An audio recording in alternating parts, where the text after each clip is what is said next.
who do you think would win in a fight? Willy Wonka or Professor Caractacus Potts from Chitty Chitty Bang Bang? I mean, Willy Wonka, man. Willy Wonka's loaded. He's got cash. Right. Caractacus Potts is destitute. No, he invented toot sweets. Those are going to make him millions. They're candy and a whistle. That's true. And Willy Wonka had a whistle, and it was not candy. That's true. He'd have to buy a toot sweet. Wait. What is a good matchup for Willy Wonka? Because I was trying to think of this. The best matchup for Willy Wonka is Jigsaw. Right. No, I kept coming back to it. Who would win, Willy Wonka or Jigsaw? Jigsaw's pretty smart. His plans are really convoluted, and he's always thinking like 10 to 20 years down the road. Right. But Willy Wonka, I think, just has far greater means than Jigsaw, right? Right, like, yeah. He's loaded. Jigsaw's just a guy with cancer. And he has an army of Oompa Loompas that are all his slaves. They'll do whatever he wants. I mean, yeah, I guess what is happening? Are they both stuck in like the bathroom trap from the first Saw? What if they're each stuck in the other one's trap? So what is Jigsaw stuck in? Willy Wonka invited Jigsaw over for a tour, and he was like, "Here's my new face ripping apart candy. You put it on and it rips your face off if you can't find the key behind your friend's eye." Willy Wonka does have exploding candy for he his sure enemies, does. It's not it strong wasn't enough. quite powerful enough. But so assuming he got it strong enough, that would beat out Jigsaw's like what, shotgun traps? Yeah, just offer him a piece of candy and his face turns into a shotgun. I mean, that stuff was already really powerful. It knocked Mike TV like 2 feet backwards and off, onto his back. Well, he's also a really rich guy too. Like he controls the world. Like just a tiny announcement from him set the entire world into a state of frenzy that practically destroyed it. Yeah.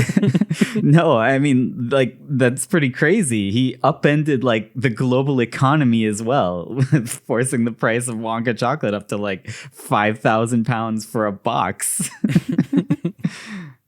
Okay, so the reason we're talking about Willy Wonka is because we believe, and we think it's pretty clear, and a lot of other people believe, that Willy Wonka was, in fact, an evil horror slasher. Right? Like, is that how you would describe it? Yeah, that's my theory. What is Jigsaw? Is Jigsaw a slasher? Yeah. He's a horror villain, but Jigsaw, of course, being the horror villain from the movie Saw. Not like a traditional slasher, but like in the sense that he's killing off people in weird traps one by one. He's a torture porn artist. Well, and you and I have talked about this a lot, and we've come to the conclusion that Willy Wonka and the Chocolate Factory was, in fact, like kind of the origin of this kind of movie. An eccentric bad guy traps a bunch of unwitting victims in his evil lair, right? And kills them off one by one in ways that are kind of punishing them for their past misdeeds. I don't know if it's necessarily the origin of it, but I certainly believe that if you look at the formula of Willy Wonka, at least in the second half, it is essentially just a slasher movie. But what sets this one apart is that this one's for kids, oddly enough. Yeah. What we believe and what this theory is about is that Willy Wonka, he chose these kids. He prepared traps befitting of the things that he didn't like about these kids, and he killed these kids. But what's he doing with them? What is he doing with them? He's turning them into candy and eating them, of course. Okay, see, that's where you took it one step further than I did. But I can see where you're going with it. I mean, he's the candy man, right? Yeah, the candy man can. But we're actually going to be covering a lot of theories today. One of the most hated people on the internet is Grandpa Joe. There's a whole very popular subreddit dedicated to Grandpa Joe hate. Subreddits, Facebook pages, websites. he is a very hated person, and we're gonna look at why. Why is he such a hated person? Because I don't know. I watched this a lot as kids. I never actually hated Grandpa Joe, but when I stumbled across these Grandpa Joe hate websites, I was like, oh yeah, that makes sense. I kind of do hate Grandpa Joe. Yeah, he's maybe not really a very good person who forced his family to work while he laid in bed for 20 years. 20 years. This perfectly healthy guy. He's just like, I'm not going to do this anymore. I'll let my daughter take care of me. Yeah. What other theories have we got today? Well, we've got one more theory that I'm going to touch on later, which is this, that Violet Beauregard was actually the most qualified to run the chocolate factory, and that her sin was the most permissible sin. That of all the kids, she should have been the one to get the reward and to get the jackpot in the end. That theory is actually by a Tumblr user named Ivana. Hello and welcome to The Popcorn Isn't Real. I'm Leif Eric, and I'm here with my co-host Torvald. Yeah, wow. We just got right into it today. I forgot to even introduce us. We're talking about the 1971 film Willy Wonka and the Chocolate Factory, based on Roald Dahl's book Charlie and the Chocolate Factory. Interestingly enough, the screenplay credit went to Roald Dahl, which I thought was actually kind of cool. But it turns out he didn't actually write the screenplay per se. It was actually written by a man named David Seltzer. And the way David Seltzer tells it is kind of interesting. He says that Roald Dahl was supposed to write the screenplay, and he showed up with about 14 pages. And they were covered in arrows and references to the book and see page 73 for this dialogue. The director was like, this isn't a screenplay. Where's the rest? Roald Dahl, he was like, do whatever you want. I'm not writing any more than this. I'm out of here. Man knew how to get paid doing as little as possible. Exactly. Basically, he just didn't write a screenplay for them. So they frantically called up David Seltzer, and I guess he had written a couple of lines in Hellstrom Chronicle. He had never actually written anything before.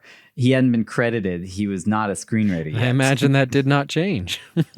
Yeah. Well, here's what they said. They said, look, we can't pay you for this, and we won't give you credit for this, but we will pay for your car fare to get you out here.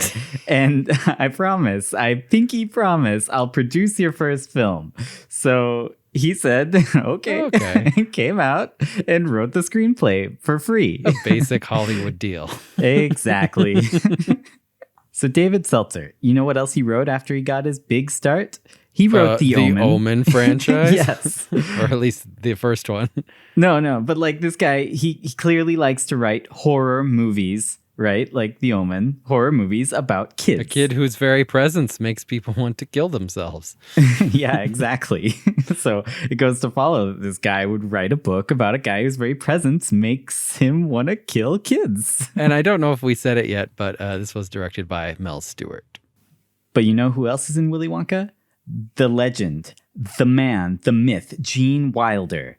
I've always just loved his performance, and every time I see him I just love it even more. He's so good. He's great. especially as Willy Wonka. They could not have picked a better man to play this role. He's really good at being soft-spoken and kind, but inwardly malicious. Yeah. He's so good. So in order to prove this theory that Willy Wonka murdered these children, we're going to have to answer some questions.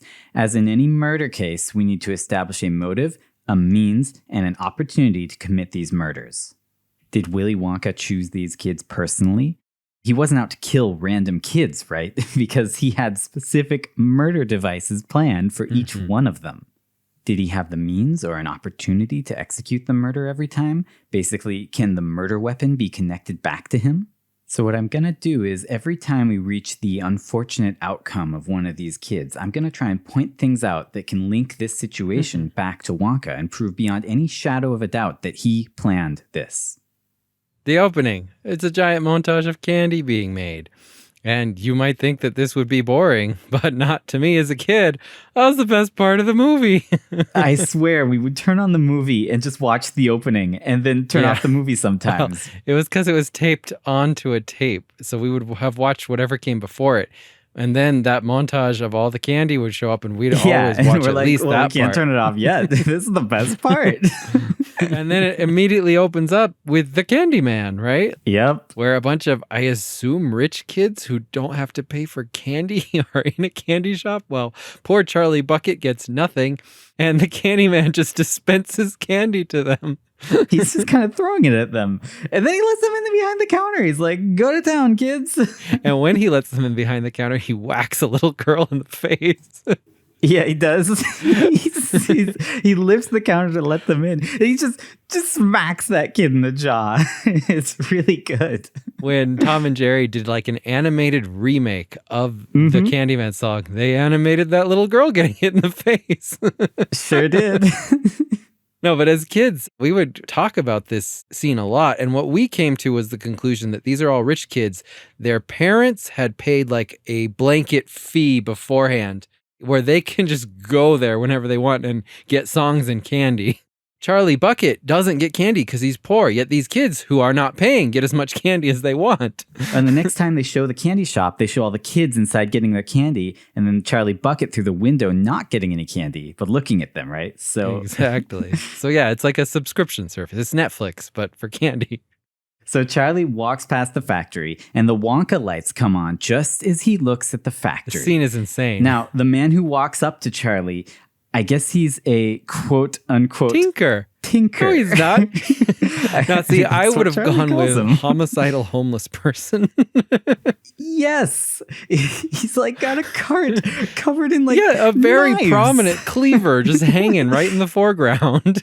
I'm like, Charlie, get away from this guy. This is meant to be a scary scene. Like, this is in Cabin in the Woods. This is that part of the slasher formula, the harbinger, that weird, crazy old man who shows up and gives you a warning that's kind of coded or poetic or thinly veiled kind of thing. He's not talking like a human. He's talking like, I don't know, a spooky ghost or something. Okay, in the wide shot, Charlie is alone. We can see everything. Yes. He stops and looks, and then all of a sudden there is a guy behind him with a cart full of knives. Just right there. And when this guy drags his cart away, it's very loud. Like, this scene is meant to be inexplicable and scary and creepy. Charlie. So this guy, out of nowhere, unprompted, says to Charlie, "Up the airy mountain, down the rushing glen, we dare not go a-hunting for fear of little men." The Oompa Loompas. Yes. He says, you see, nobody ever goes in and nobody ever comes out.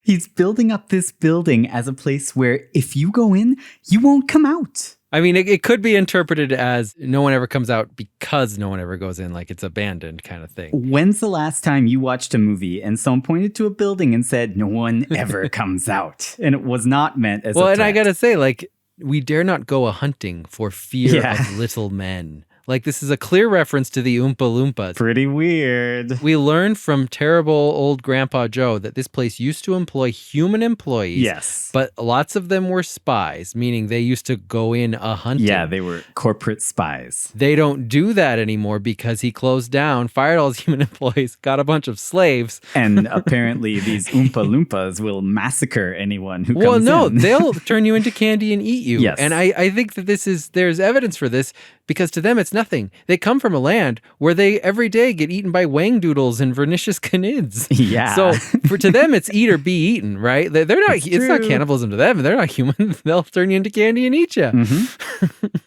So our theory might sound a little crazy. It might be like, "Oh, you're turning into candy." What? What are you doing? We never have crazy sounding theories. Yeah, wow. No, but I just got to take a step back from this for a second. Have you ever read a Roald Dahl book? Does turning kids into candy sound like something he would write about? Because the answer to that is a big fat yes. Like, this is his jam. He loves this kind of thing. He would definitely write a book about a sadistic murderer who killed kids and turned them into candy. I read Charlie and the Chocolate Factory and Charlie and the Great Glass Elevator, the sequel. And I remember the sequel was crazy. Like they like went to space. They became space pirates. They attacked the president. They had to fight a vermicious Canid. I only read the first book, Charlie and the Chocolate Factory. So now we're introduced to Charlie's family, and we find Terrible out that Grandpa Joe. Terrible Grandpa Joe and his two grandmas and his uncle His have strange been bedridden bedfellows. for 20 years, and his dad is dead, and they're so poor that all they eat is cabbage water. That's all they eat. Not cabbage, the water that a cabbage was boiled in.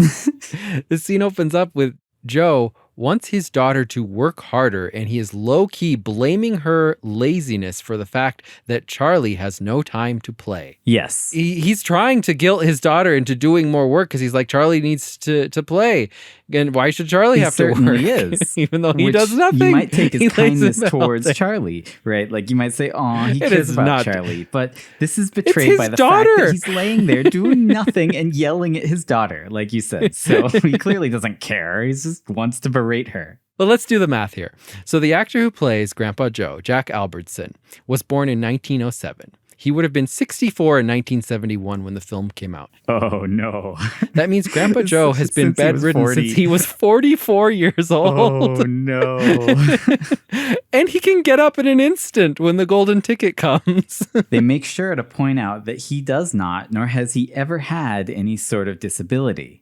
Joe says, as soon as I get my strength back, I'm gonna get out of this bed and help him about Charlie. And then the mom says, Dad, in all the years you've been saying that you're gonna get out of bed, I've yet to see you set one foot on the floor.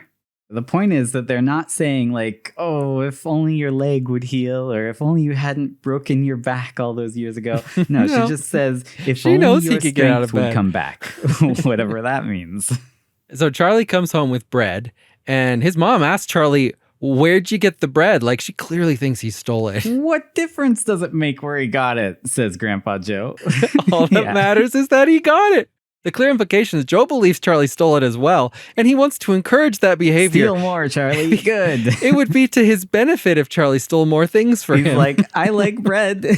Go get more of that. I believe that perhaps Joe is a former criminal laying low Possibly, yes. from people who maybe he owes money or something like that. But actually, okay, there is a theory. So Joe knows a lot about the chocolate factory. Yes, he does. And he specifically knows a lot about the spies that were sent in by Slugworth. Yes, and he's very excited to work with Slugworth. There's a theory that Joe was one of those spies. Gotcha. And that he's laying low now because he was kind of a criminal spy at one point. And, you know, after Willy Wonka closed down the factory, he lost his strength. He lost his job. Okay, you know? I see. Nothing else to do. No one else to steal. But like, he really wants to get into that chocolate factory. And he wants all 5 tickets too, he says. He wants all 5 tickets. Why would you need 5 lifetime supplies of chocolate unless you're like a person whose business used to be stealing stuff from Willy Wonka and selling it? He wants to sell those tickets. Oh, well, he wants to get the chocolate and sell it to Slugworth. Also, after all these 20 years in bed with his family, living in squalor, subsisting on cabbage water, he still smokes. Charlie gives the change from buying the bread to his mom, but then gives a little bit to Joe, saying, from now on, I'm going to pay for your tobacco. So Joe was just insulting his own daughter for not working hard enough. But clearly, Joe is the problem. If Charlie feels like he has to give his mom a break from working so hard, by now him being the one who pays for Joe's tobacco. He kind of, resists, but he takes the money anyway. He's an addict, possibly to, other things besides tobacco. What? Do you have any evidence of that?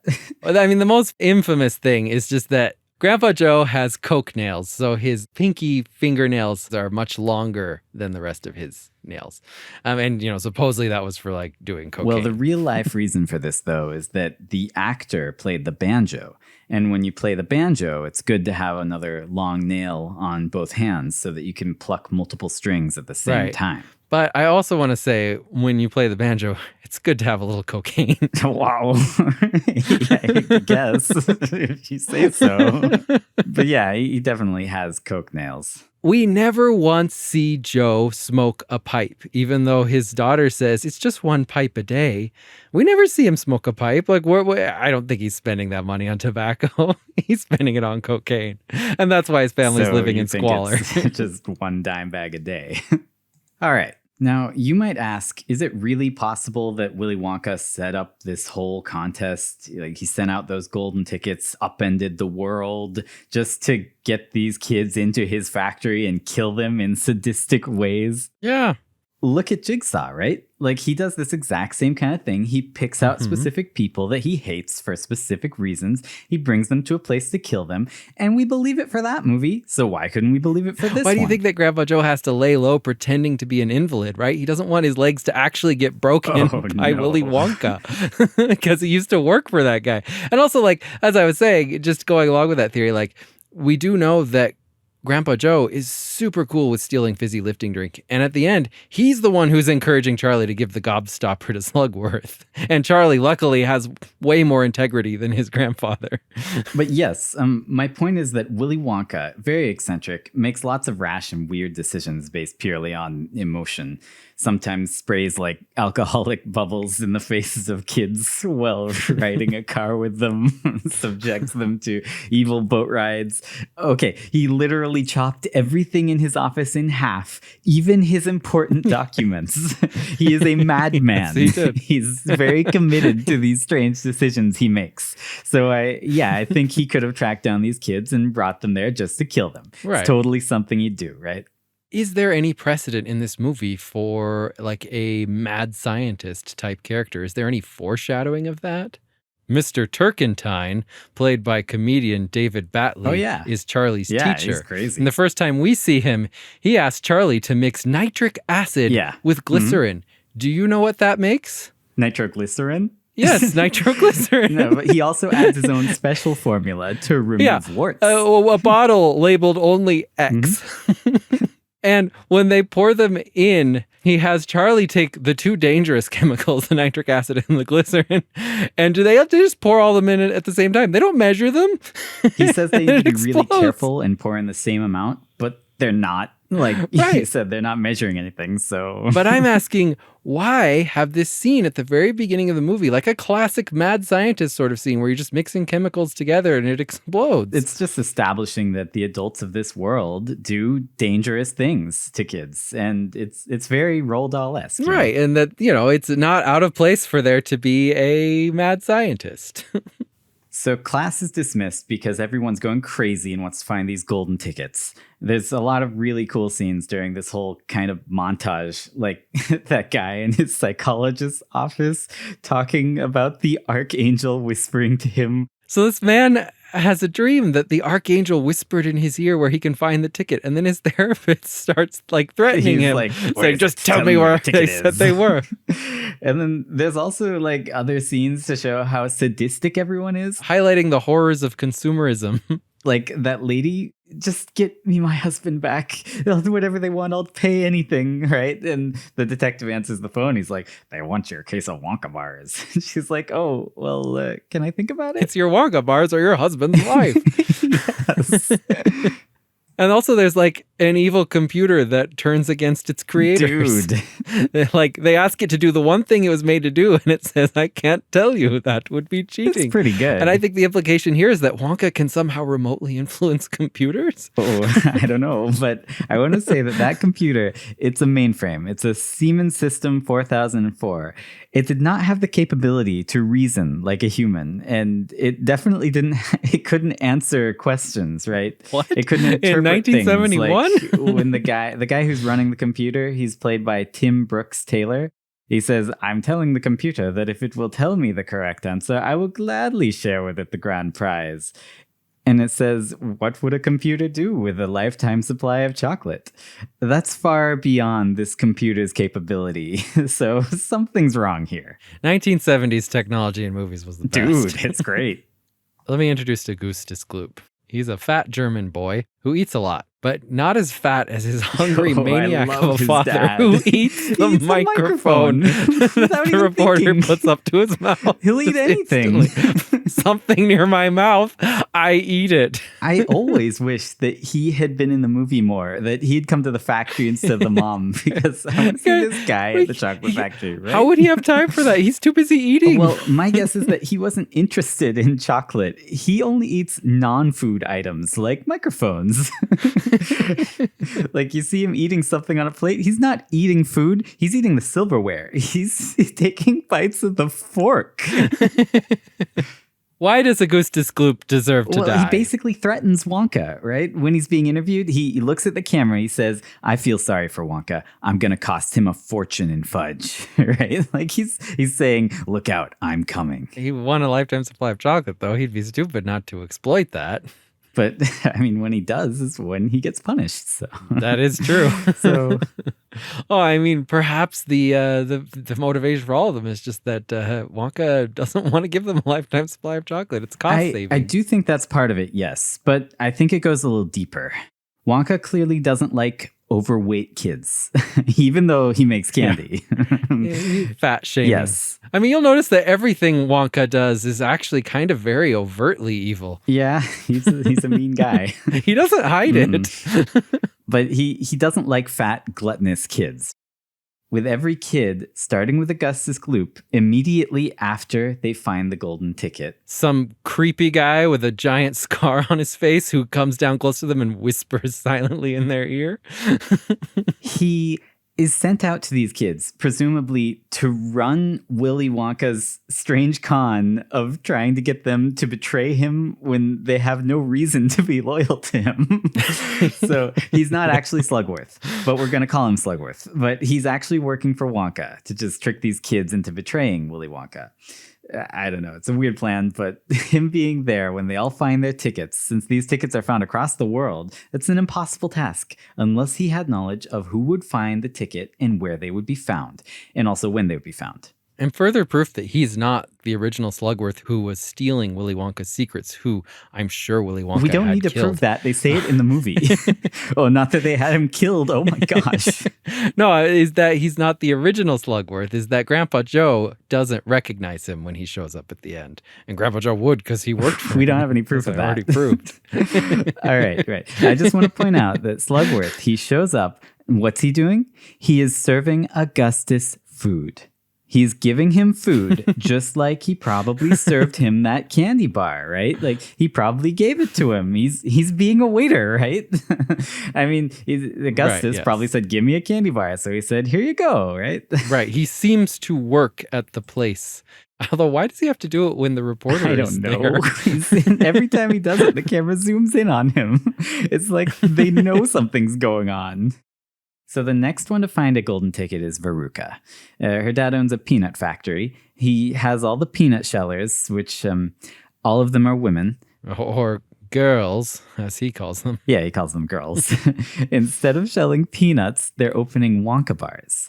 760,000 Wonka bars. And just the price of those Wonka bars is millions of dollars, right? He really loves his daughter. He just wants her to be happy. She's pretty mean and rotten. She calls him a rotten, mean father. She says, you never give me anything I want. And I think this all plays into why Wonka hates her, right? I think he doesn't like greedy, rich kids. And also, I think that he sees this peanut factory baron as competition. Or maybe he had a falling out with like the peanut factory. It's like what McDonald's does. They don't pay someone to provide the beef. They have their own beef farmers. So Willy Wonka probably has his own peanut farmers in his own peanut industry, and he doesn't like this other guy selling peanuts. So, Right. So of all the parents, Veruca's dad is the only parent who is also murdered by Wonka. He wanted to get rid of this guy. That we know of. Yeah, it's true. He might have murdered all of them. We don't know. So when the worker finds the golden ticket, she says, I've got it, Mr. Salt, here it is. Slugworth is standing right next to her already. He immediately grabs her. He pulls her up the stairs over to Veruca. He clearly gave her the candy bar, right? He let her open it and yanked her over to Veruca. Mm-hmm. Willy Wonka wanted Veruca to find the golden ticket. All right. So then we have Violet Beauregard. Willy Wonka doesn't like her because he doesn't like gum. I mean, he doesn't make gum. He thinks gum is gross. It doesn't make him any money because he doesn't manufacture it. Like, the only gum he makes is that dinner gum, which is actually a murder device. Yeah. But also specifically, I think Violet's sin to a confectioner, to a maker of candy, is that she chews it for as long as she possible. Doesn't buy more. Yeah. Exactly. She just keeps chewing and chewing. She doesn't need more gum. But then that kind of raises the question, wouldn't he like a Goose Disc-Glue? No. He doesn't like fat kids, remember? Why he not? Likes consumers. They eat candy. He thinks they're gross. He thinks he's neurotic. Okay. It's just like a bad image. Yeah. It hurts his company if there are lots of fat kids around. When Violet meets Willy Wonka for the first time, she asks him, "What kind of gum do you got?" And he completely ignores her and just says, "Charming, charming." He's annoyed at her for asking that question because he doesn't make gum. Quite overtly, he hates every single one of them from the get-go. Yeah, I know He's hates disgusted by them. Yes. And the only reason his character works, like you already kind of said, is just because he's played by Gene Wilder. And Gene Wilder has a way of being nice while being incredibly mean. He's so good at it. But yeah, I think that Willy Wonka specifically only manufactures one kind of gum, and that kind of gum is a murder device to kill Violet. So he specifically assassinated her with gum. Yes. I mean, clearly, because he knows it's what she chews on. Because he knows that's her Achilles heel. Slugworth is right behind her, and he starts whispering into her ear as soon as her dad grabs the mic. Mike TV is the next one to find the golden ticket. He's from Marble Falls, Arizona. He's kind of being rude the whole time. He won't shut off the TV or answer the interviewer's questions until the commercial break. He's watching this cowboy show, and someone gets shot, and the interviewer says, "You like the killings?" And he says, "What do you think life's all about?" and fires his gun. Weirdly and creepily enough, Slugworth is in this kid's house. I don't know why he's there. Yeah. I mean, I guess the interviews are there, so maybe he came in with the press. Posing as a reporter or something. Right. Now, I think Willy Wonka doesn't like Mike TV. I think he hates Mike more than anyone. I think maybe he doesn't like overt violence. He specifically is very offended when Mike pretends to shoot him when Mike first comes into the factory. And I think Mike just rubs him the wrong way. I don't know. He doesn't like Mike. He probably looks in the mirror or at his shoes and says, "Make me like Mike." And it just never worked. Yeah, dude. We should come up with a theory for that movie. I think it has a sequel even. There's like 2 like Mikes. Finally, Charlie Bucket is about to find his Wonka bar. There's a couple little things before this of Grandpa Joe being terrible. On Charlie's birthday, everyone else in the family makes for him a scarf that they worked and toiled hard for. He buys him chocolate. Later on, late in the night, he buys him more chocolate. But he used Charlie's own money to buy Charlie a chocolate. Charlie could have bought chocolate himself. Yes. Joe has done nothing here. This took no time, no effort, and no money of his own. Also, how did he buy it? He must have walked. I was going to ask the same thing. He did it twice. He knows how to go out and buy chocolate. He must go when everyone is asleep. So he knows how to get cocaine or tobacco or whatever. Like, he definitely gets out of bed often. And then he has to pretend he can't walk when he... And he's getting Charlie's hopes sky high every single time. But of course, yes, Charlie doesn't get any chocolate. And then Charlie is going out sad, looking at the ground, and finds some money on the ground. And specifically, he's been walking down this entire street looking down. He never takes his eyes off the ground.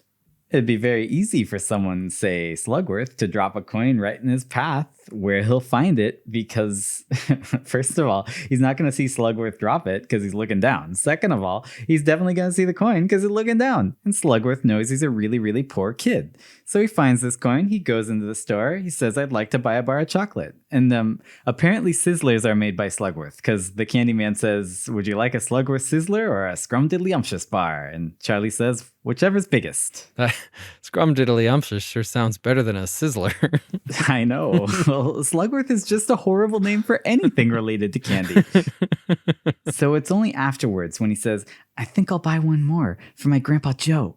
At which point the candy man specifically says, how about you try a regular Wonka bar this time? And before waiting for any response, he picks up the candy bar with the golden ticket, Gives it to him, and hands it to him. I think the candy man is working with Slugworth and Wonka. And I think he specifically was going to give a golden ticket to either a kid who matched a certain criteria or possibly just to Charlie Bucket himself. No, specifically to Charlie Bucket. Grandpa Joe was a spy. He was familiar enough with Willy Wonka that Willy Wonka knew him. And we know that Grandpa Joe is terrible. And I think Willy Wonka wants to punish Grandpa Joe's grandson. Why do you think Willy Wonka knew him? As I already said, he worked for Willy Wonka. All right, okay. But so you don't have As any a spy. specific evidence. No. Okay, I understand. I just think that it all fits. And also, everyone hates Grandpa Joe. Yeah. Like, that is, Grandpa Joe is Charlie's sin, literally, in this He movie. is, The only yes. sin Charlie commits is because of Grandpa Joe. Right, yes. And I think Willy Wonka wanted to bring him here to punish this horrible, evil, corporate espionage man who went into hiding for 20 years, but then stupidly came out of hiding to go to Wonka. It's like, I know how to get him out of his He bed. wanted to take this man and his grandson and chop them up in a ceiling fan. So, yeah, I think that Willy Wonka doesn't like Charlie because of Grandpa Joe. I think Willy Wonka also doesn't like poor people. Specifically, he doesn't like poor kids because they don't buy his candy. Wonka's so terrible. They don't buy his candy. No, it's true. What one thing do we know about Charlie in this movie? He doesn't buy candy. Yes. All right. Every other kid buys candy, but he does not. So Willy Wonka You doesn't better like it. punish him. But he would if he had money. I think he also thinks that poor people are more He likely to wants steal, candy. like how Grandpa Joe stole his corporate knowledge and sold it to Slugworth, Grandpa Joe assumes that Charlie is stealing bread for them, as does his mother. as does Willy Wonka. So he wants to exact revenge on this poor family. Let's set the scene for this horror film. So you open a bar of chocolate. Inside, there's some sort of weird ticket. On it, there's a message, and the message says, "You may bring one member of your own family, ... and only one, ... but no one else." It's pretty sinister. It's a rather ominous ticket, I think. And then below that, in your wildest dreams, you could not imagine the marvelous surprises that await you. In italics. Yeah, so Dude, obviously it's meant it to be has read to be evil. creepily. Clearly, so evil. So Charlie comes home with the golden ticket, and all of a sudden, Grandpa Joe is like, "Hey guys, I can walk, and also I can dance and jump around." Like, Yeah. He makes a show of it. He's like, yeah. And then all of a sudden he's like, screw it. I can walk again. Yeah. Got to get that chocolate. But then he clearly has been walking all along. Like you said, he probably goes out at night when everyone's asleep. And I mean, Charlie's mom probably knows about it, but maybe she doesn't want to anger him. So she Right. goes along with it. Well, yeah, because he's like an abusive addict Yes. and her father. Yes, he's a horrible And also, like, person. you're taking cocaine at night when everyone is asleep. You're not sleeping. Mhm. You know? Exactly. Now, it's important to note that on the way home, Charlie runs into Slugworth. He was right there waiting for Charlie to buy the chocolate bar because he knew Charlie was going to get it because he's working with the candy man. So Slugworth, we finally get to hear what he's been whispering to all the other kids. He says, "I'm Arthur Slugworth, president of Slugworth Chocolates Incorporated." He says, "I'm going to make you a very rich man." He says, "I'm going to give you 10,000 of these." Now, I don't know what these are, but if they're $100 bills, then yeah, that's something. But if they're just regular $1 bills, that's not much money. $10,000 in 1971, though, for a poor kid, you know? Well, I always kind of assumed they were just $1 bills. And he's saying, "I'm going to give you $10,000. And if so, this guy really overestimates what $10,000 can buy. He says, think it over. A new house for your family, good food and comfort for the rest of your lives. I don't think $10,000, even in the 70s, could have provided that for There's 6 people, right? Right. So he tells Charlie to bring him the everlasting gobstopper. And Charlie then tells Uncle Joe about it. And Uncle Joe is very interested in this. Oh, yeah. All the chess pieces are in place, and it's time to go to the chocolate factory. So Willy Wonka comes out, and he's totally creepy. He gives you the willies, if you will. Oh, dude. Wow. Oh my gosh. You just blew my mind. He's limping, and as a kid, I always thought this scene is creepy. Like, he's acting like he's crippled. Well, and if nothing else, he's tricking them on purpose. It's just the kind of guy he is, right? He likes to trick people. I have seen it hypothesized that perhaps this is purposefully directed at Grandpa Joe. Oh, yeah? He's like, look, I'm pretending to be a cripple, too. Wait, yes, oh, hey, can. Look, I'll flip to my feet just like you did. I get it. I love it. That's pretty good. Okay, well, the first thing he does is he's like, this is going to be an exciting day. I hope you enjoy it. I think you will. And between every single line, he looks at the ground. This is a tell. He knows that they won't. He's like, you'll be 6 feet under. When Augustus Gloop walks in, he pinches his belly fat, saying he's in such fine shape. Yes. Is he planning on eating him, perhaps? Wow. I don't know. Dude. What kind of flavor of candy could you get out of human meat? Well, clearly chocolate. I don't know. That's where he sends Augustus Gloop. So maybe he's using human protein to fuel the Oompa Loompas that make the candy. I don't know. Oh, right. Because the Oompa Loompas are the ones who are going to eat you. That's what the Tinker told us. Dude, you're right. Oh my gosh. So they're offerings for the Oompa Loompas. That's why he gives them to the Oompa Loompas every time. He's like, here you go. Eat up. I still like to think, maybe at least some parts of them are being made into candy. Yeah, Oompa Loompa candy. Charlie Bucket found the ticket the night before it was time to go to the factory. Charlie Bucket presumably didn't tell any TV stations or anyone about it. Willy Wonka welcomes him into the factory saying, well, well, Charlie Bucket, I've read all about you in the papers. I'm so happy for you. I don't think this small town has had time to produce any papers talking about Charlie Bucket. He was mobbed by tons of people, like almost like a zombie apocalypse amount of people when he gets that ticket. No, it's like 10 people, and then he runs away. So there are people who know his name, who know that he got the ticket, because he gets it right next to his employer, who's like, run home, Charlie. Yeah, whoa, don't stop until you get there. I don't know. I'm wondering how fast this small town can really mobilize to get like newspapers printed and stuff, because it's literally the next morning. You're forgetting. Charlie Bucket is the one who delivers those papers, and Willy Wonka's factory is on his route. So if he didn't deliver those papers because he was busy running home, Willy Wonka wouldn't have gotten the paper. You're right, dude. Uh-oh. So how did Willy Wonka know his name unless he, as you have hypothesized, was working with the candy salesman who gave him that ticket? Right. So either way, he did not read about him in the papers, so he's lying here, and he knew that Charlie Bucket was coming. This is a good time to just talk a little bit about a couple of fun things from the commentary. The commentary is just all 5 kids. That's so cool. Were they kids at the time of the commentary, or are they adults? No, they're all quite old. I don't know when the commentary was recorded. I would love to hear that. And Charlie Bucket is like the actor is like a dairy farmer. Right. He doesn't act. He never acted again. But Mike TV's actor is surprisingly knowledgeable about this film. Like, he knows tons of random bits of trivia. He says during this part that fans have noticed that the shadows change between shots, which makes it even creepier. So when Willy Wonka is first walking out, he walks into the shadow of a building.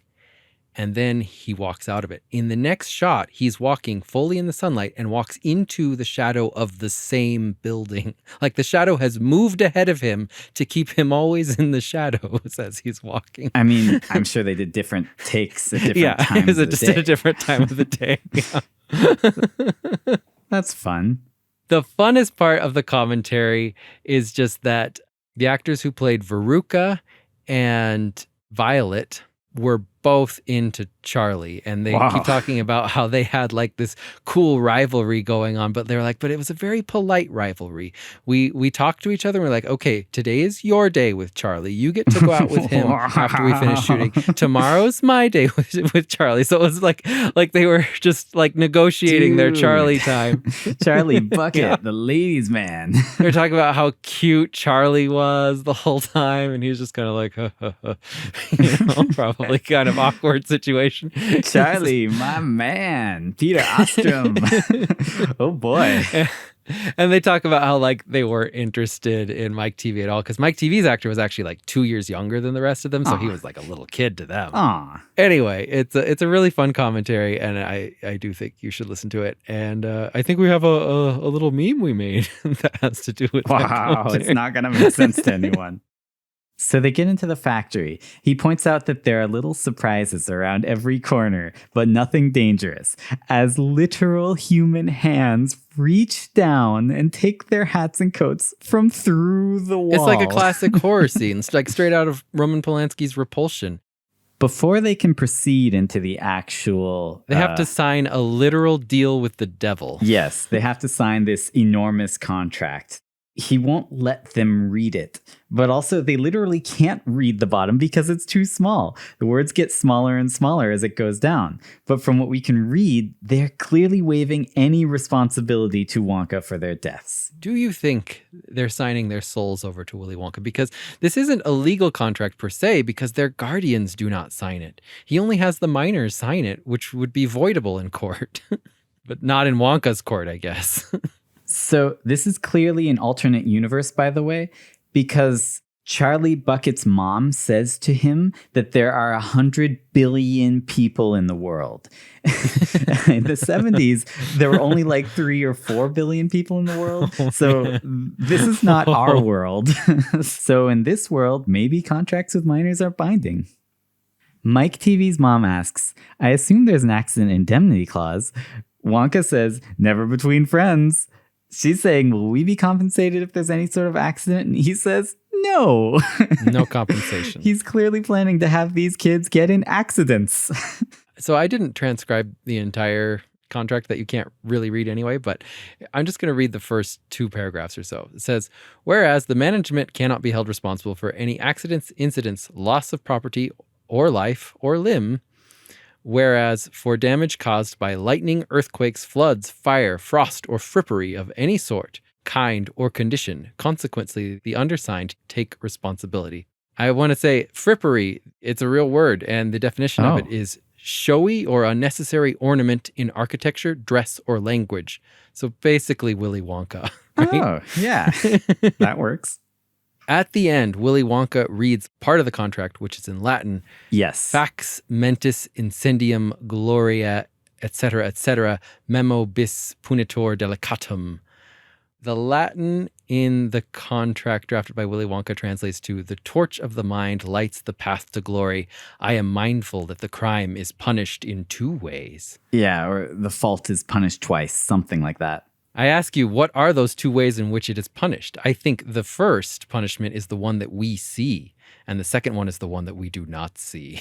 Namely, them being made into candy or fed to Oompa Loompas. Okay. It's certainly an evil contract because he's clearly just 100% going to kill them. And speaking of 100%, he takes them to a door, and the combination to this door is 99, 44, 100% pure, which I'm just going to point out has been Ivory Soap's slogan since 1895. Ivory Soap's other slogan It floats. is, it floats. What else floats? We all float Bodies. down here. Ah. Yeah, horror. We all too. float down here. Dude, he predicted it. This room that he takes them into, it's like really mysterious, right? They go in and then they open the door and they're somewhere else. Yeah, what? Everyone's mind is blown. Like everyone's It's an like, elevator. What? This is just an elevator. There's nothing interesting about it. Well, you know he invents elevators. So Willy Wonka is about to lead them into the edible room. He emphasizes that everything in this room is eatable, edible. You can eat almost anything. Augustus, who he's clearly trying to appeal to, says, "Let me in, I'm starving." And Wonka says, "Don't lose your head, Augustus. You wouldn't want to lose that. Yet." Right. Like, he's specifically saying, "This is where you will die, Augustus." There's no way that Augustus could possibly know that he shouldn't be drinking from that river. And in fact, Willy Wonka points it out. He says, "Hey, in this room where you can eat everything, this river is made of chocolate. Take a look at my big chocolate river." And then he's like, "Wait, no, don't eat from my big chocolate river." Right. And he certainly seems to shove Augustus into that river. I don't know if he actually made physical contact with him, but if he didn't, he was going to definitely push him in. He wasn't trying to pull him back. He was just and running he even forward admits with what his this arms was. He says, outstretched. "Help, police, murder." Help, police, murder. This was murder. And he doesn't care. He says it's too late. He's had it now. The suction's got him. Augustus's mom says, "We have to help him before he's turned into marshmallows." And Wonka says, "He won't be marshmallows. That's impossible. It's absurd. It's unthinkable, because that pipe doesn't go to the marshmallow room. It goes to the fudge room." Then he tells the Oompa Loompas to go straight to the fudge room. Look sharp, or her little boy is liable to get poured into the boiler. I think he's saying, pour her little boy into the boiler. Well, and she even says, "You boiled him up. I just know it." Do we ever see him okay in the end? No. And this is one major difference, which I was going to point out between the book and the movie. At the end of the book, Charlie does see every single kid again, and they're all kind of like contorted and bent out of shape in the ways that they should be based on what happened to them. Like Augustus is thinner because he got squeezed through a pipe, right? The Oompa Loompas then sing a song about how horrible it is to be fat. And that's it. That's the end of Augustus. Okay, so they're about to get on a crazy, scary boat ride. Yeah, this is the most overtly horrific scene in the movie. And I think the reason why all kids were horrified by this movie. As kids, we would fast forward through this boat scene. I don't think I'd ever seen it really the whole disturbing. way through. Intentionally, highly disturbing. Very much so, I don't see why it's in there. Basically, they're on a boat and he's showing them really disturbing images and reciting a disturbing, evil poem.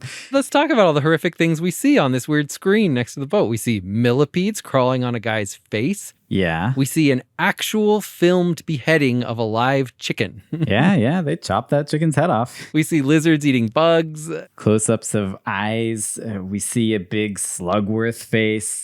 I've seen it pointed out that at this point, due to the lighting effects, the chocolate river looks more like a blood river.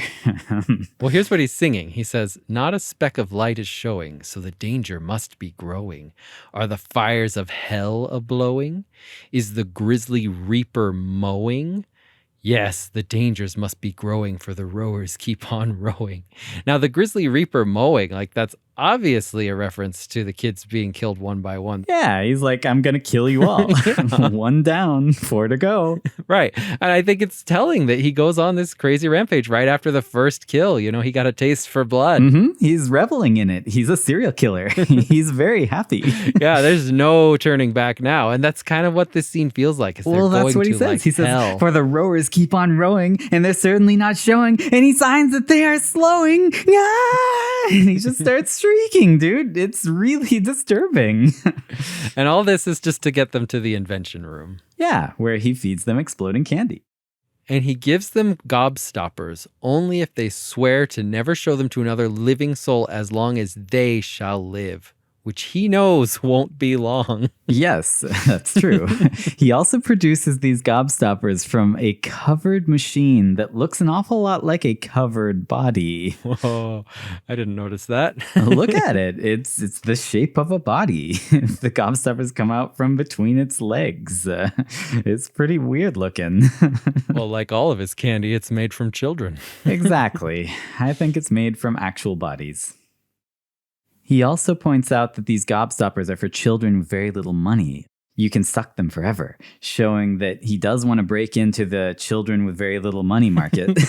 He hasn't found a way to appeal to them yet. It's like, I gotta get money out of these poor kids. Maybe lower his prices? I don't know. He can't do that. Then he'd lose money from the rich kids. So the death of Violet. And we're going to get into this because, like I said, I have this theory that she was the most qualified to inherit the factory.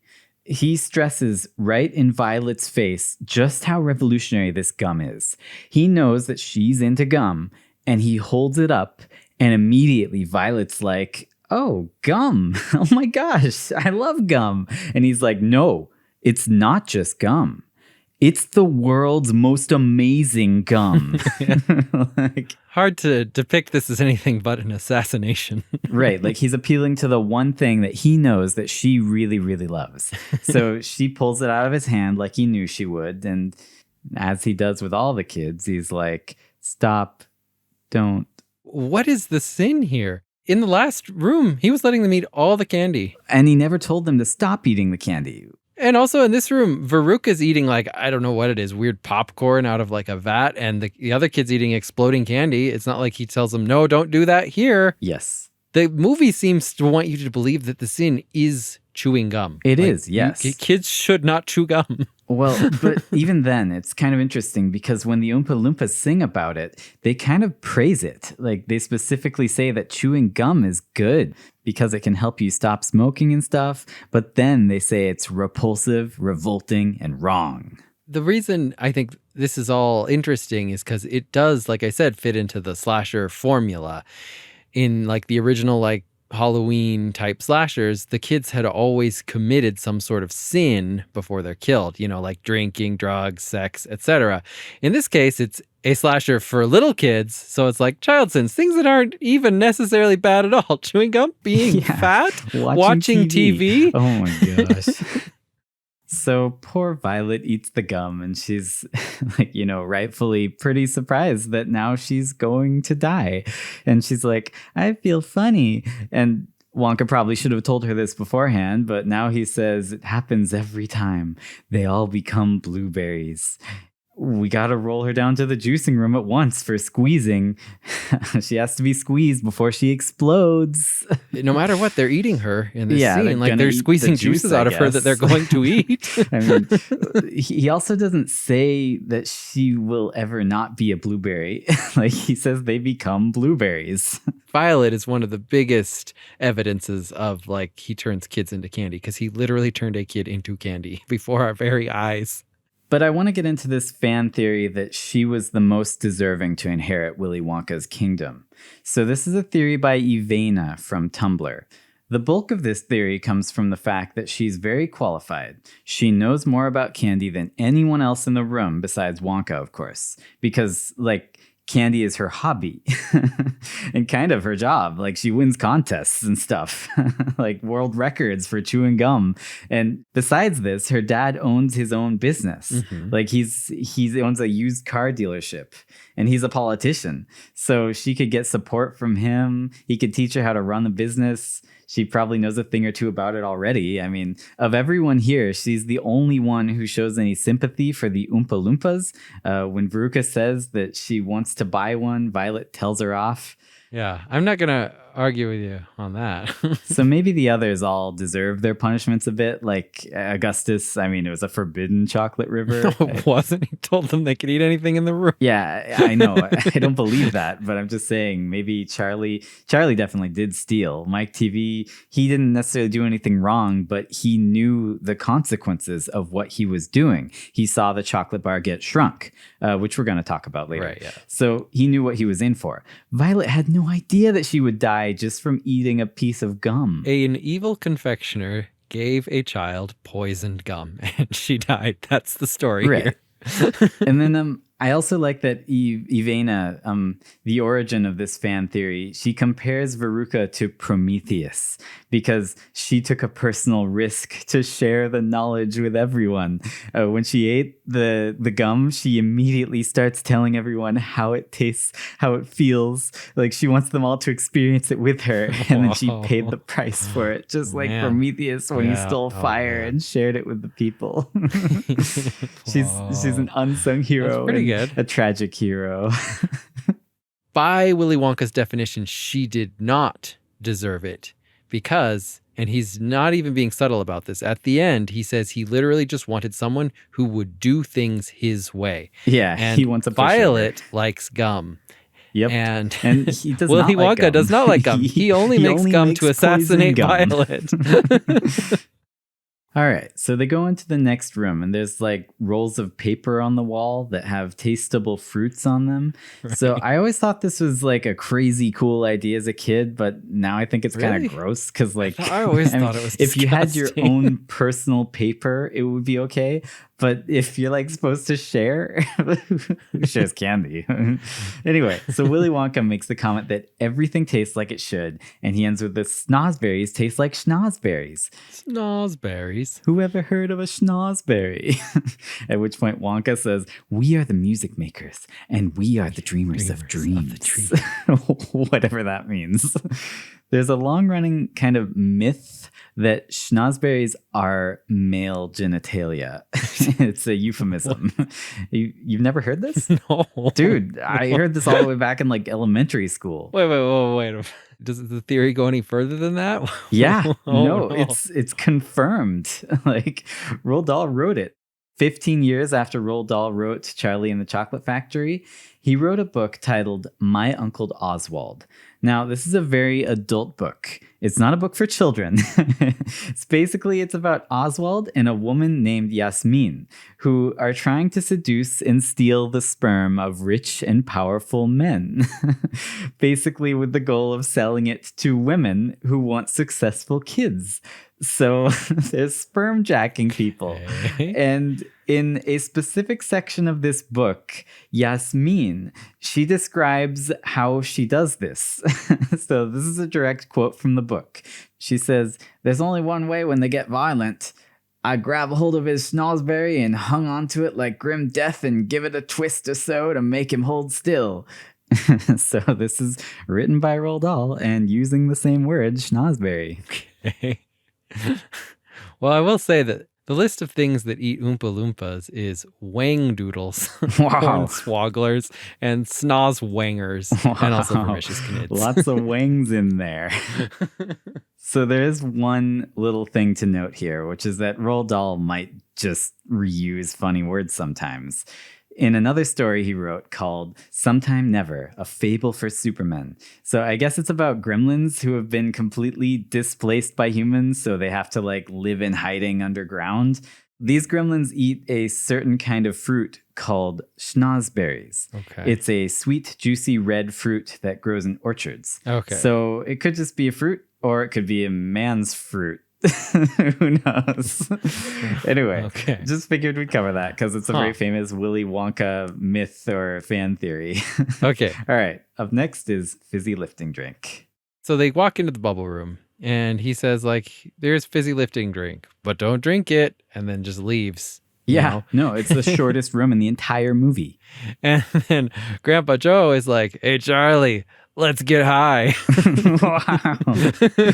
I mean, no, he's like, "Let's just take a drink. Nobody's watching. A little swallow won't hurt us." Why? Why would you do this? Did you not just see those other kids literally die because they ate stuff they shouldn't? I know. This is right after Violet. Now, this room is clearly a death trap.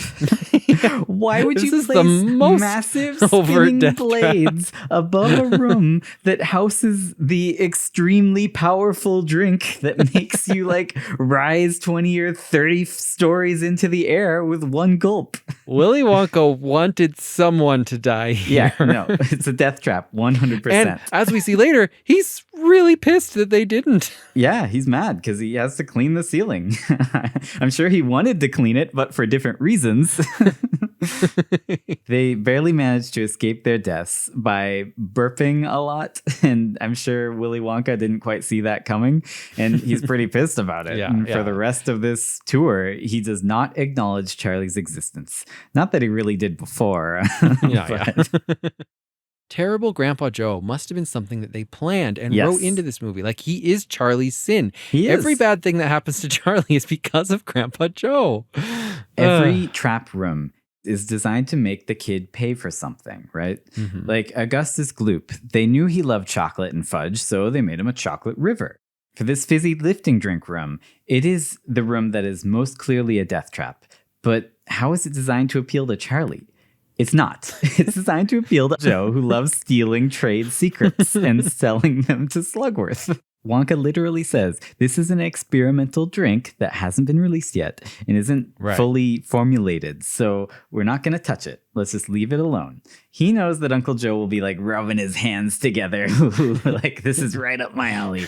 I love this kind of stuff. I'll just take a little and, this is Charlie's sin, or rather his sinful grandfather, and now he has to pay. Right. The sins of the fathers. Sins of the grandfathers. But like, to go along with your thing about like he doesn't acknowledge Charlie after this, it's true, he never really acknowledged him much.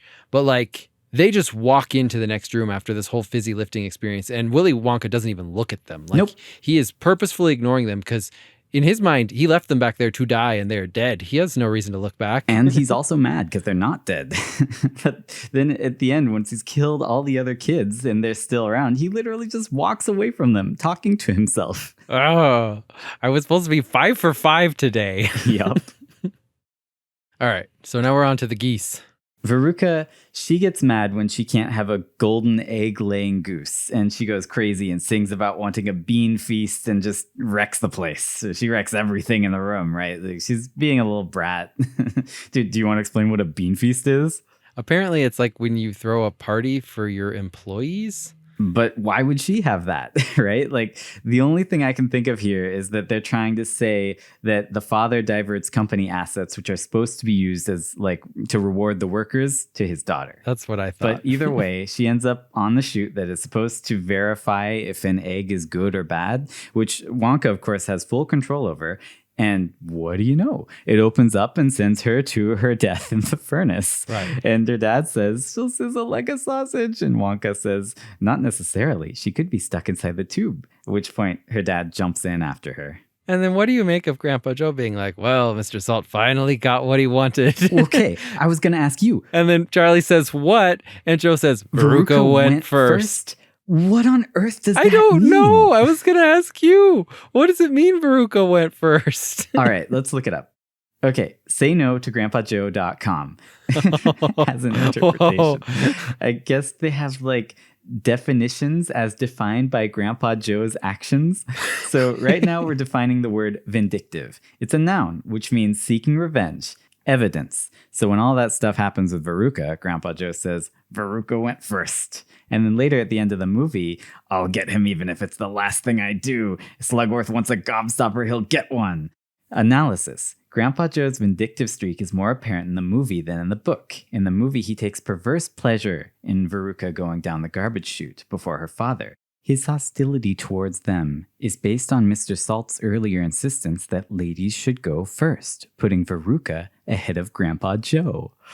Oh my gosh, dude. So he was vindictive about that? Oh, man. Grandpa Joe is so much more horrible than I realized.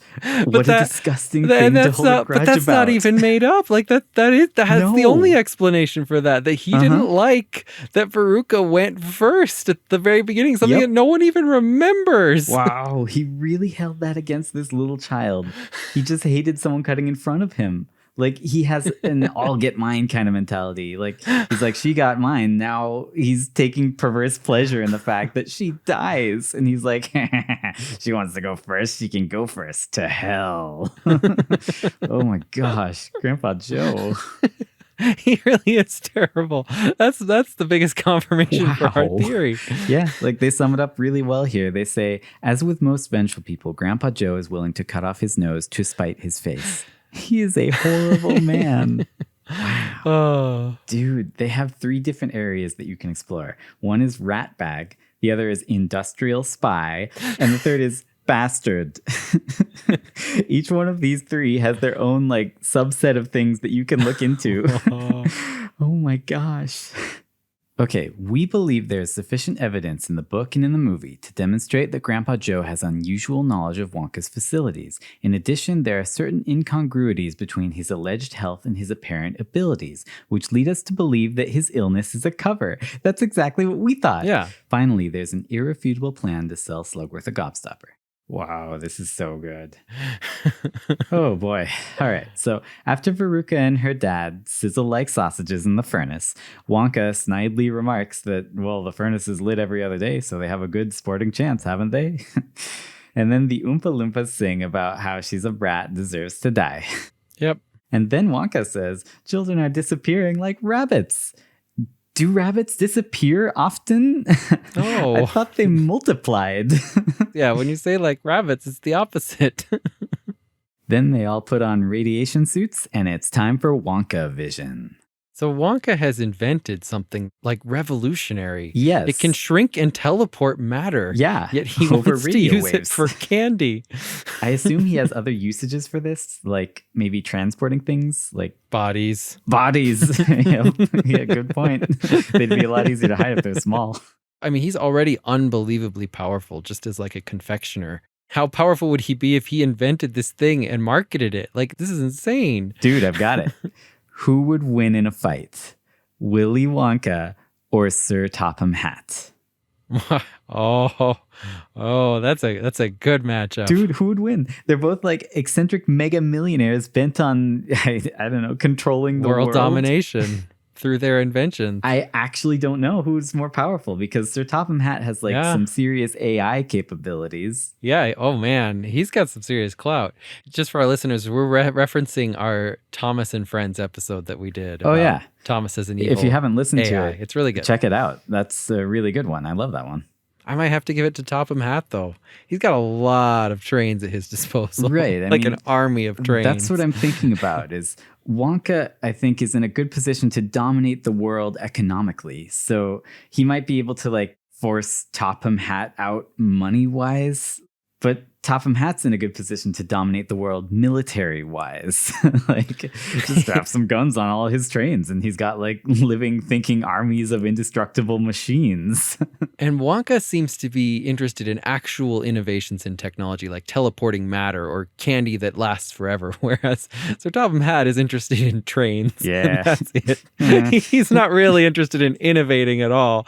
He's going to create AIs, but they are specifically for trains. As we covered, there are other automobiles and, you know, means of transportation that he's putting AI into, but man, he loves trains.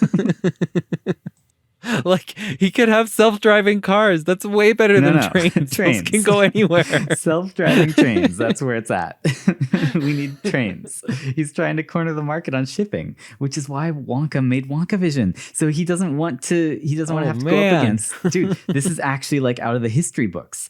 I think it was when Rockefeller basically he wanted to ship his oil everywhere, and all the train companies in the U.S. they came together because like Rockefeller was too powerful. They're like, we need to do something about him because he's sucking up all our money. So they basically like embargoed his oil and they put ridiculously high prices and were like, if you want to use our trains, you'll have to pay a bunch of money. Like they banded together. So he basically was like, if you're going to make me pay that much, I'm not going to use trains. And he made pipes everywhere. It was like, I don't need trains anymore. They just shipped his oil through pipes and then literally caused a depression. Like it knocked out the entire US economy, basically put all the train companies out of business. It was crazy. That's what Willy Wonka's doing. He's trying to put Topham Hatt out of business. He's like, we don't need trains anymore. We got Wonkavision. Well, then I guess I got to give it to Willy Wonka, man. He's the Rockefeller. Here. I told you could beat him economically. That's right. And we've seen him tank the world economy already. So back to Wonkavision. Yeah, he's sending chocolate over the air, like TV signals, basically. The only side effect is that the chocolate gets smaller on the other side. Mike knows what would happen, and he bravely decides to be the first test subject. He gets on the platform. He says, lights, camera, action, at which point the Oompa Loompas just freaking send him. Like, what are you guys doing? He's not Willy Wonka. You don't need to do what he says. He's a child. Because they know they get to make him into candy and eat him. He comes back, and he's completely unharmed, but that's not going to last for long because, as Willy Wonka says, fortunately, small boys are extremely springy and elasticy, so I think we'll put him in my taffy pulling machine. That should do the trick. Which, again, literally turning him into candy. And then it's important to note that when he says this, he hands Mike TV to the Oompa Loompa. The Oompa Loompa looks horrified and whispers something to him. And Wonka he whispers says back, "Oh, no, I won't hold you responsible." Basically, the Oompa Loompa was like, I don't want to kill this guy. And Wonka's like, oh, don't worry about that. I know, it's okay. So we've reached the end, and I think we've talked about pretty much every scene that comes after this. After this, his job is done. He ignores Charlie and Joe and just starts going through his mail. They ask him what went wrong, and he basically just chews them out, right? He says, you guys stole Fizzy lifting drink. Killed you in didn't the die. fan trap. Now I have to sterilize my ceiling for no reason. Joe says, you're a crook, a cheat, a swindler. That's what you are.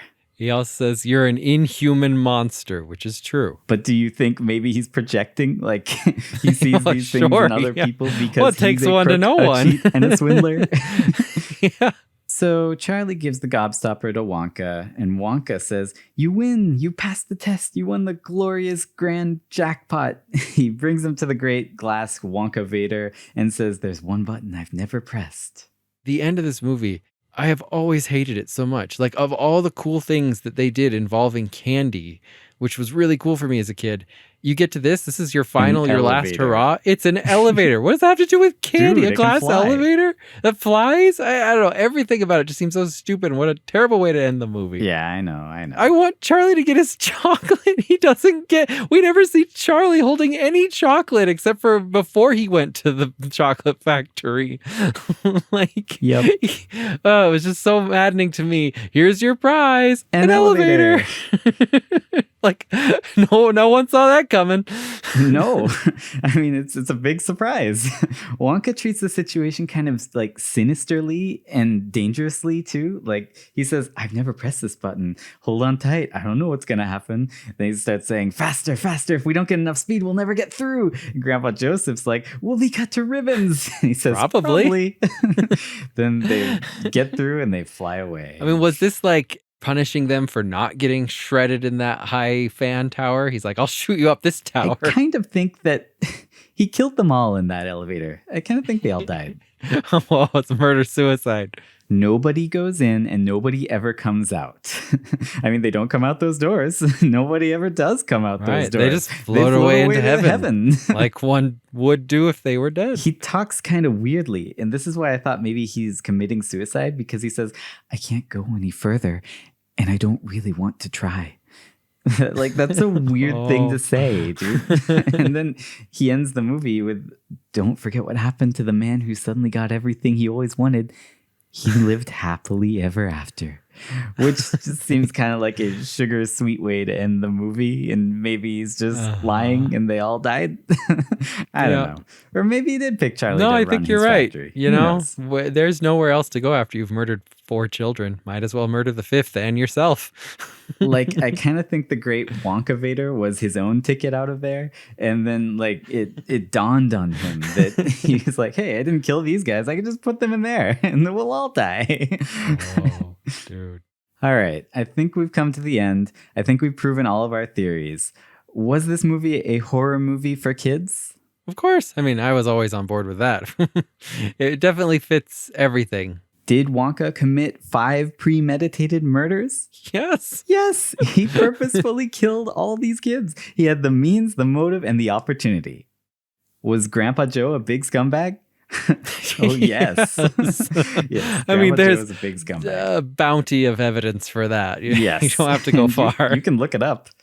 Was Violet the most innocent kid, and did she deserve to inherit the factory? Violet is certainly more ambitious than Charlie. Yeah. Charlie, I don't think would have made a good like CEO of a candy company. No. But then again, he probably died anyway. So, so you weren't on board at first, but what do you think now? Are you convinced that Grandpa Joe was a spy who was stealing secrets back in the day 20 years ago from Willy Wonka? Yeah, definitely. I mean, I think that's pretty clear. What I really wasn't on board with was the candy thing, right? What do you think? Was he making them into candy? I think it's definitely possible and very much proven by him turning Violet into a blueberry. Into a candy, yeah. To sum it up, I think Willy Wonka and the Chocolate Factory is a great movie. Yeah, Amazing movie. And these theories make it even more fun to watch. So everyone go watch it again. It's a fun movie. And, Right. we always leave a link in the description where you can rent or buy the movie. So pick it up and watch it. And if you like our theory or even want to suggest a theory or anything like that, you can always follow us and tweet at us on @popcornisn'treal on Twitter. I know there is another theory that we actually want to cover in another episode. We haven't done the most famous Willy Wonka theory, which is the Snowpiercer one. So maybe in a future episode we'll do that. Music for this episode was provided by Christine. And remember, The popcorn isn't real.